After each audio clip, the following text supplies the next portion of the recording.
OK. Dans cette vidéo, je vais vous expliquer comment on va interpréter la mesure d'une perpendicularité et je vais vous montrer comment la mesurer concrètement avec les instruments de mesure. Fait que pour commencer, on a cette pièce ici, un escalier. J'ai la pièce ici comme ça. Sur le plan, on a la vue de face, dessus et profil droit. On a une tolérance ici. Je vais l'approcher pour mieux voir. On a une tolérance géométrique qui est une tolérance de perpendicularité. Ça, c'est le symbole. Ici, on a la tolérance de perpendicularité, ce qui veut dire qu'on a 3 millièmes total.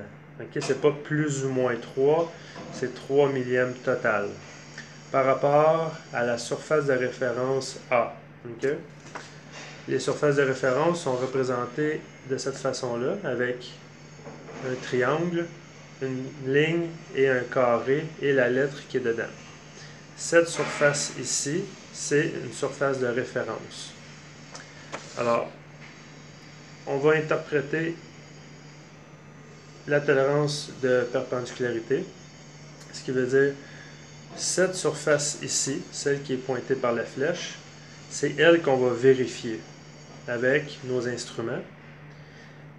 Et la surface de référence, c'est toujours, dans le cas d'une perpendicularité, la surface de référence est toujours appuyée contre le marbre. Okay. Fait que si je prends ma pièce, j'ai ma vue de face, comme ça, qui est positionnée comme mon plan. La surface à vérifier, c'est celle-là ici. Okay. Et ma surface de référence, je dois pivoter ma pièce.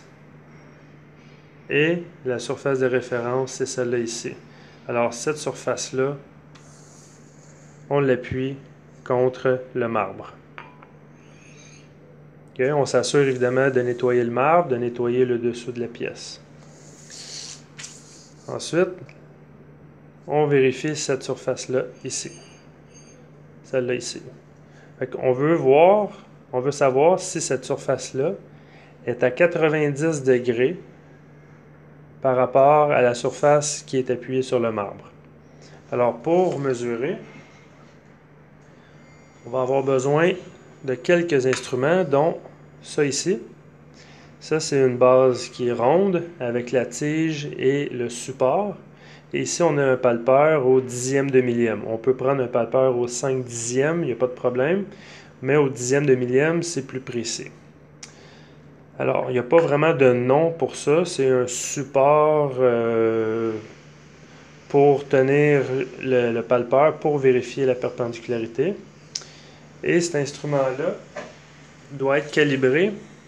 Alors, on a besoin d'un cylindre étalon. Le cylindre étalon, c'est un cylindre qui est rectifié, qui a une surface très lisse et précise. Quand on appuie le cylindre sur le marbre, on a un angle de 90 degrés parfait. Alors, on va venir calibrer cet instrument-là par rapport à notre cylindre à 90 degrés. Et on a besoin d'une clé, d'un Allen key, pour être capable d'ajuster la hauteur de notre instrument. Alors, dans la prochaine vidéo, je vais vous montrer comment calibrer cet instrument-là.